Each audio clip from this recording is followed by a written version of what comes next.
Hi, welcome to the F1 Time Portal, a Formula One history podcast started by two enthralling Formula One fans. I'm your host, Rosa. And I'm your walk right in host, Luigi. And today we're taking you back to the 1977 season, part 3. So let's go.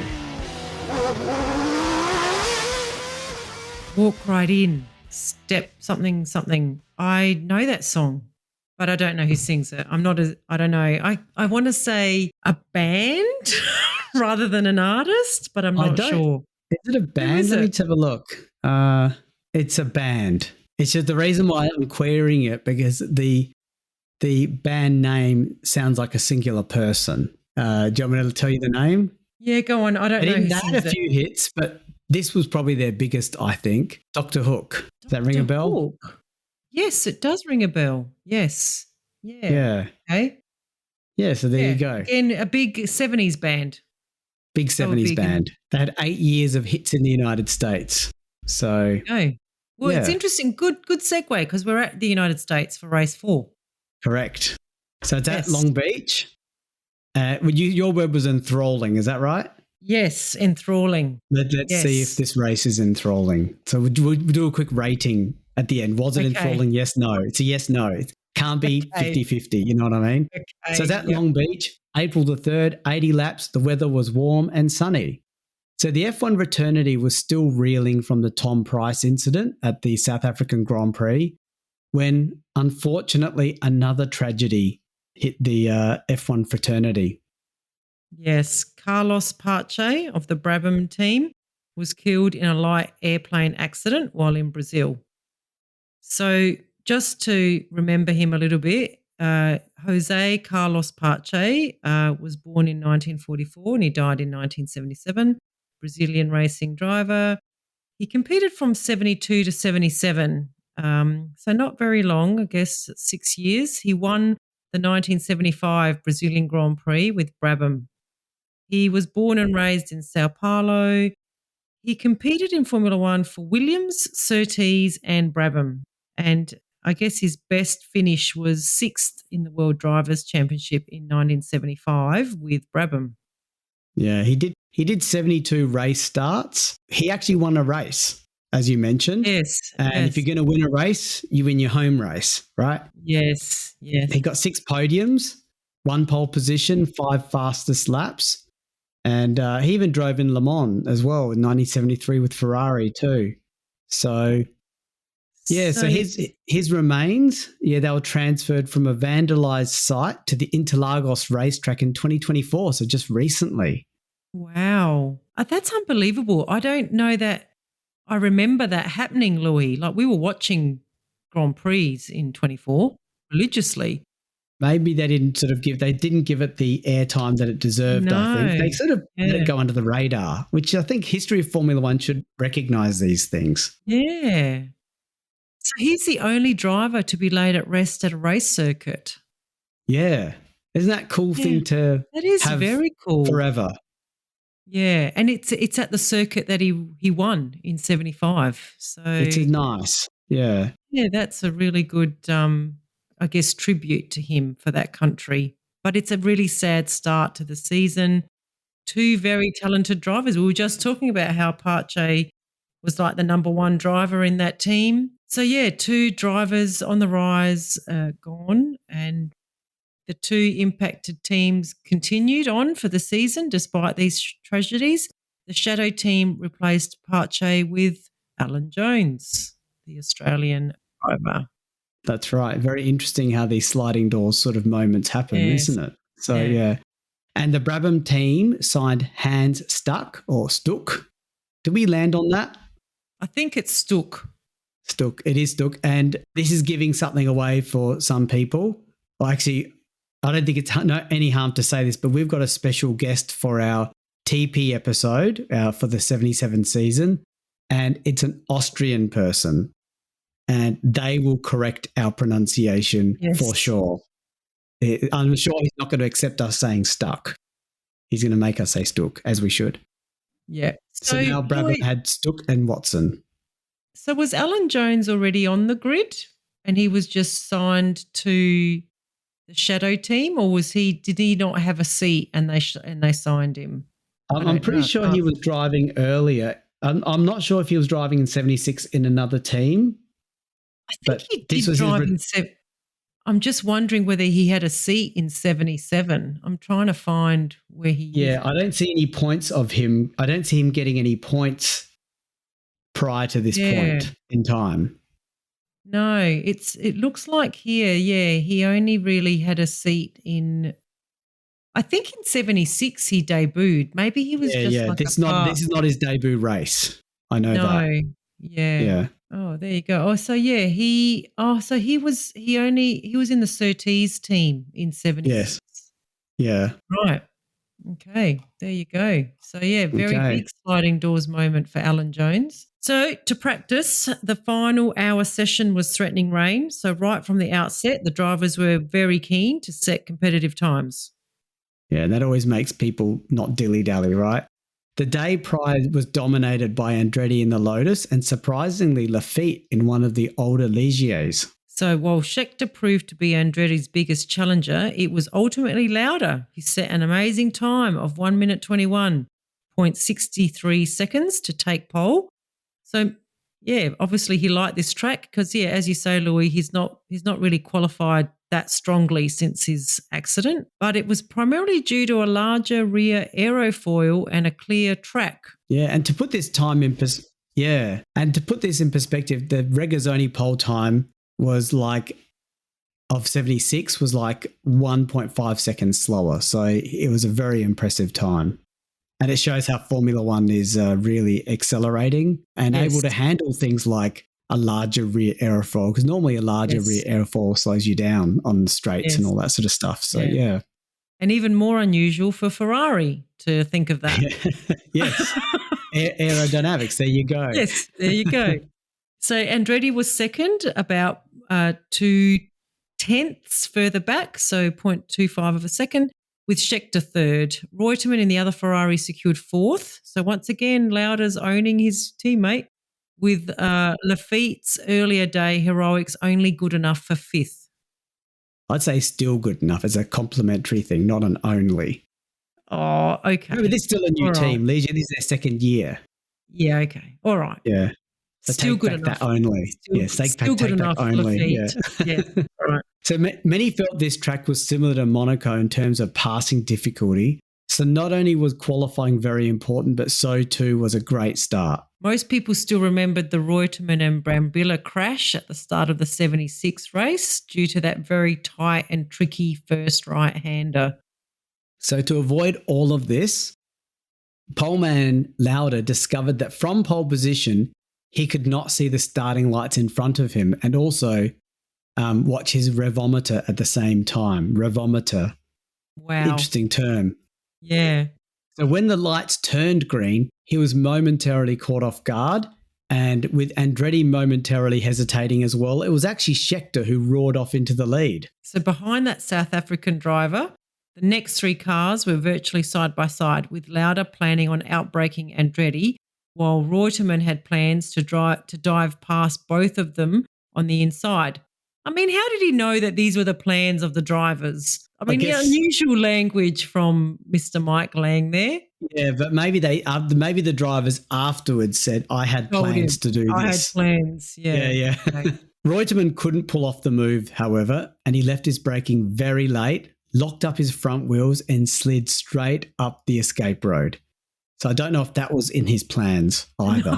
I'm going to suggest not. So both Lauda and Andretti read the situation and eased off and rounded the corner safely. So they must have just let him go.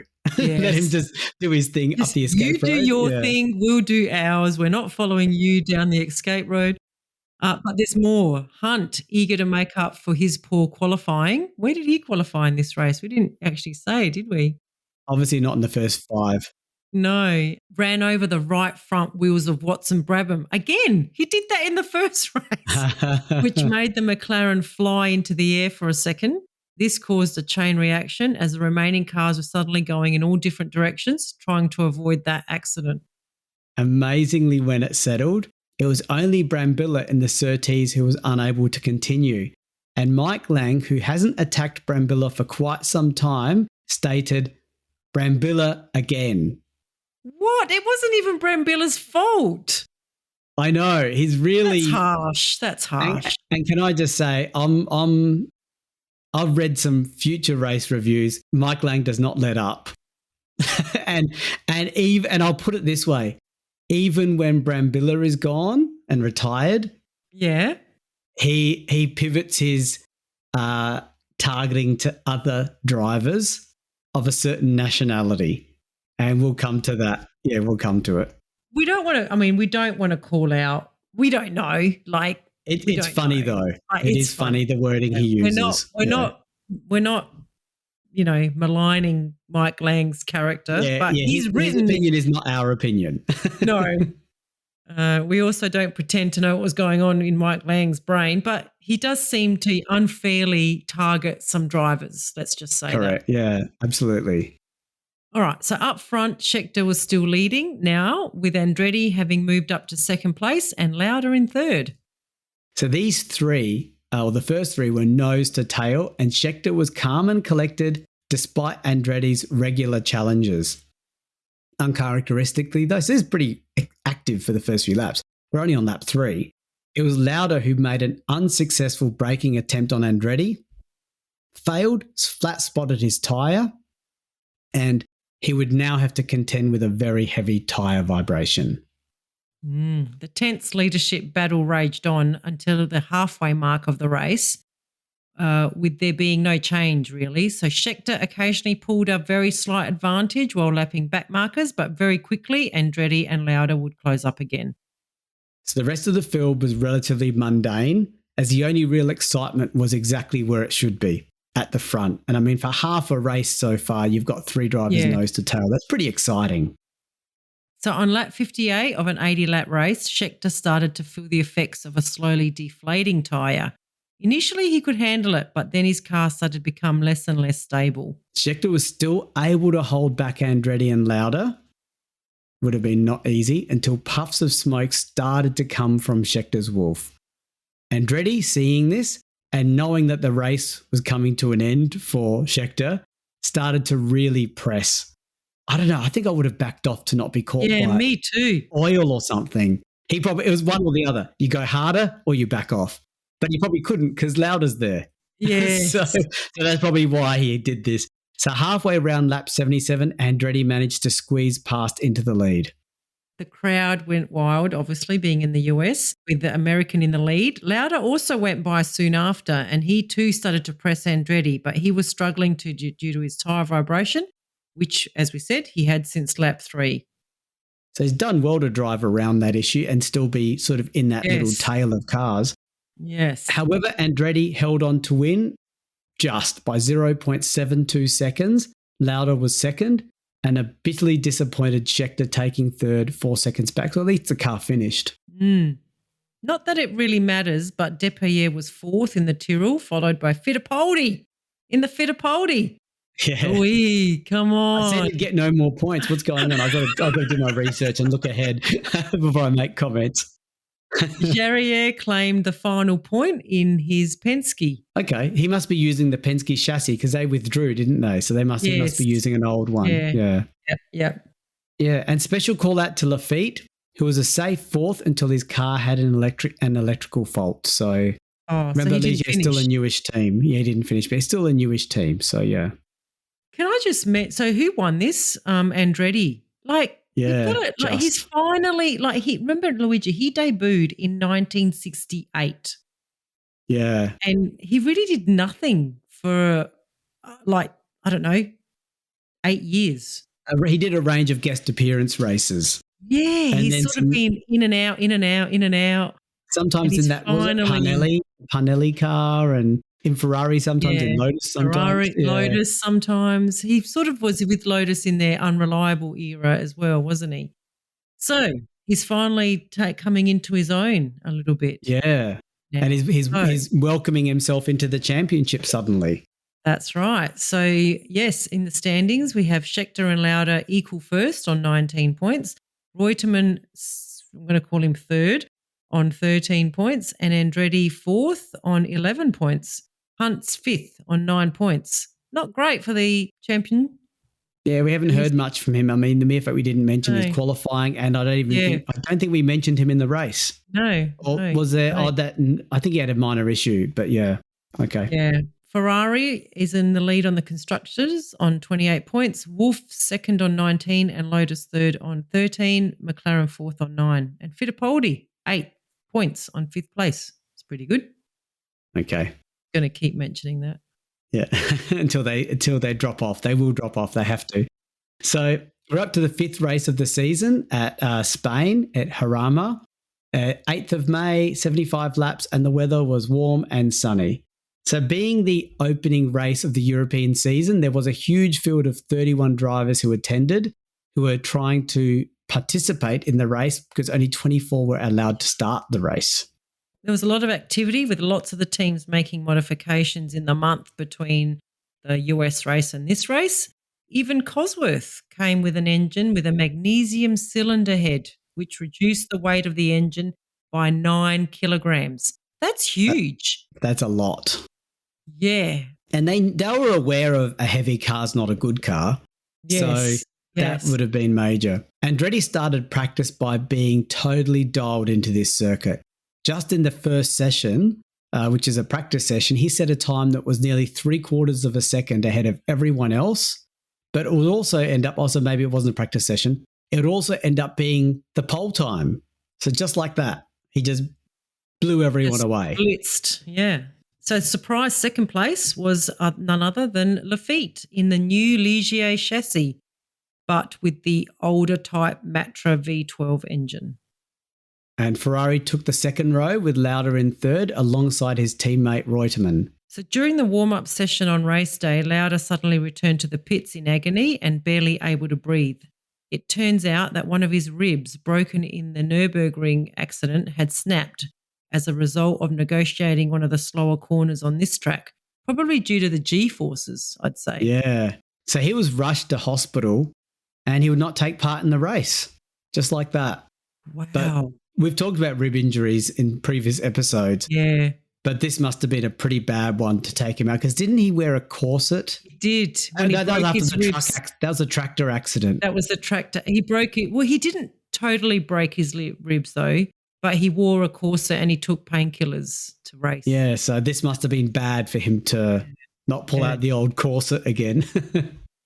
So at race start, Andretti stormed off like a jackrabbit. That's the second time that Mike Lang's used jackrabbit to describe Andretti. So that's his words, obviously, then. Yeah, definitely. Definitely not my words. I wouldn't use the words jackrabbit. Lafitte slotted into second place ahead of Reutemann in the Ferrari, and then Hunt, who had charged up to fourth from fourth row of the grid. So that's like 8th or 9th. Yeah, that's a very good start. Yeah. That's him making up for us not mentioning him in the previous race. Yes. So at the end of the first lap, Andretti had already pulled out a gap ahead of Lafitte. Right on his tail was Reutemann and Hunt, then Watson, Regazzoni, Scheckter and the rest. Hunt now starting to face a misfire, and soon enough he waved Watson and Regazzoni through as he knew that he needed to make a pit stop. His competitive race was over all of a sudden. Yeah, not a good defence to his championship, is it? At the front, Lafitte started to have had handling issues as the rear of his car became quite unstable, and the Frenchman did not know that his rear tyre was working loose, and he was actually forced into the pits on lap 12 where the issue was discovered and resolved. With Lafitte out, Andretti now had a 5-second gap to Reutemann, followed by Watson and Scheckter. So the race now started to settle, with Watson spinning out of third place while trying to lap a back marker. So by about the halfway mark, Andretti had now built up a 15-second lead, so much of the interest turned to the battles further back. Yeah, these further back battles involved Scheckter, Maas, Peterson and Jones, with Nilsson getting involved by preventing Lafitte from going past, even though Lafitte was a whole lap behind. Yeah, a lap behind but had pace. Because he was up there before. So the focus now turned to Jones, and isn't he doing well? Is this his second or third race in the shadow? I think it's his second. It's second, yep. So the focus turned to Jones, and he was doing all he could to find a way past Peterson. And we haven't talked about Peterson and Tyrrell much, have we? So I don't know if that has been the best team change. No. And Peterson is talked about a lot like this, a bit like picking the wrong team, the right team at the wrong time. So time and again, Jones would pull up alongside the Tyrrell, but each time Peterson would defend vigorously until Jones finally clipped the right rear wheel of the Tyrrell and finished up in the catch fences. That's not good. Poor Jones. I mean, I guess Peterson defended vigorously meant that, there was going to be a touch. Interested in your view there, Luigi, racing incident? Oh, look, they do a lot more racing without touching than they do touching. That's why we talk about it when it happens, because it's a special occasion in the 70s. With 10 laps to go, Andretti enjoyed a very healthy lead ahead of Reutemann. Meanwhile, Mas was doing everything he could to try and take third place from Scheckter. So while Andretti cruised to his start to flag win by 16 seconds, it was actually the battle for third which provided all of the entertainment, as Scheckter just held off Mas by 0.36 seconds to take the final podium position. And Lafitte's driving like a madman, I think that was Mike Lang's words, earned him 7th place. So he nearly got points. Not quite, but not bad. Good on him. Yeah. And this is Andretti's second win in a row. So his sort of second win in a row, 5th race of the season. He's making a bit of a statement. Yes, he is. And that Lotus with the ground force is also making a statement. Yeah, it is. So Scheckter is leading the championship on 23, but now Andretti is second on 20 points. Reutemann is third, still equal with Niki Lauda on 19, and James Hunt is on 9 in 5th place. Really dropped off. He hasn't scored much for a while, actually. No. Ferrari is in the lead on the constructors' standings on 34 points. Wolf is in second place on 23. Pretty good for the Wolf. But Lotus is charging up there now. They're at third place on 22. Okay. So up to the 6th race of the season. Oh, wait. Is Fittipaldi in 6th? 5th? No, they're not anymore. Oh, no. Okay. So up to the 6th race of the season, the Monaco Grand Prix. Monte Carlo, as always, 22nd of May, 676 laps, and the weather is warm and dry. Yeah, and we have Lauda back for this race. It wasn't as bad as was first thought with his rib injury, so he's lining up at Monaco. Yeah, do you think we missed him in the last race? I think he would have been on the podium in the last race. I still think Andretti would have won. Yes, yeah. Well, from what position did he retire, Louis, if I go back? I didn't race. He didn't. Because he hurt himself during the qualifying or practice, So of special interest in this race was that there was a disagreement within the Shadow team, and Renzo Zorzi, despite his cool surname, was dropped in favour of an even younger Italian, Riccardo Patrese. Here he is, Riccardo Patrese, making his debut in 77. So he won the European F3 Championship in his first attempt. That's pretty good. He had some form. Yeah, so he was like a young star. Yes, yeah. And the BRM team chose to skip this race. Not that we've really mentioned them up to this point other than the early season not having a car delivered to the South American races, but they did have one car in the previous race, but they did not qualify. In fact, they qualified totally last. So we're just acknowledging them because this is probably our last few times we can talk about BRM. McLaren, who were having a tough time with reliability, came to this track with their older M23 model, and Tyrrell, baffled as to why they were struggling with their 6-wheeler, actually reverted back to their 76 configuration. It's still a 6-wheeler, but the 76 model. The Brabham team also went through some rigorous testing prior to this race, and it certainly showed because the Brabhams were right up there when practice started. And Peterson in his 76 6-wheeler was suddenly competitive again. They were good at Monaco last year too, if I recall. Yeah. So when the final practice session started, it was actually Watson on pole, and he was the only driver to lap under 1 minute 30, and it was his first ever pole position. His Brabham teammate, Stuck, had problems on the final day and he fell back to 5th. Scheckter in the Wolf. That sounds so cool. Scheckter in the Wolf did an amazing time to secure second, followed by Reutemann in the Ferrari. And Peterson finally ended up fourth in the much improved Tyrrell from 76. Yeah, and Lauda qualified sixth and the defending champion Hunt in seventh.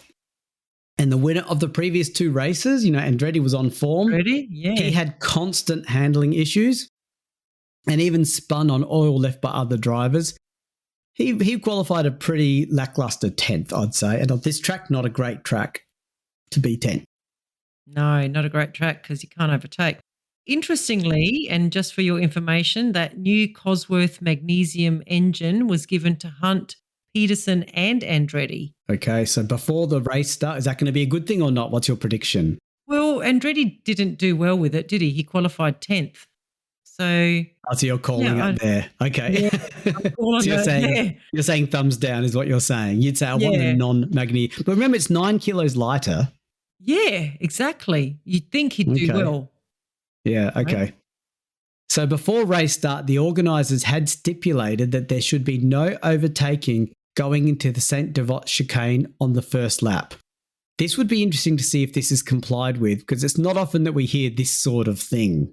Yeah, they did it at Monza, didn't they, with that new chicane? They made everyone go not use it in the first lap. And they did it at Silverstone after that horror accident caused by Scheckter that year. I think the following year they said everyone not allowed to go through that chicane on the front in the first corner after the straight. So, they've done it a couple of times and the drivers seem to comply. So, interesting. Okay. They all just wanted to get through. Funnily enough, when the race started, Scheckter got away incredibly well, and despite being 2 car lengths behind Watson on the staggered 1-by-1 grid, he shot past the wheel-spinning Brabham. Oh, so Watson had a bad start, straight into the lead. Rules or no rules? So he broke it. He broke it, yeah. So that's the Scheckter we know and love. I mean, what a crazy rule to even stipulate. But so at the end of the opening lap, I wonder, is there going to be consequences? So at the end of the opening lap, Scheckter was leading, followed by Watson, Reutemann, Stuck, who launched up from 5th, Peterson, Lauda, Hunt, and the rest. So Watson was I think he got away with it, Rosa. I think he's not going to be penalised. I think he got away with it as well. I mean, was it considered an overtake if one of the cars is just wheel spinning? Like, what are you meant to do?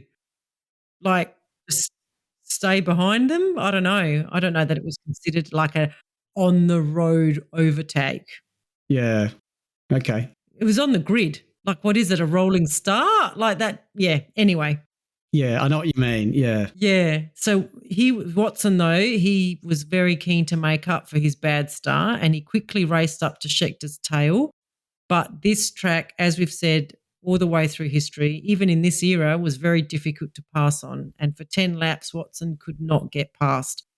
However, these 2 leading drivers were pulling away from third place Reutemann and the rest of the field. And there was little going on through the first 20 laps. Not surprising, with Stuck having an electrical fire, which allowed Lauda through to 4th place. Now that Lauda was not held up by the Brabham, he very quickly caught up to Reutemann in 3rd. Both Ferraris were struggling with oversteer, but Reutemann was also having issues with his rear tyres.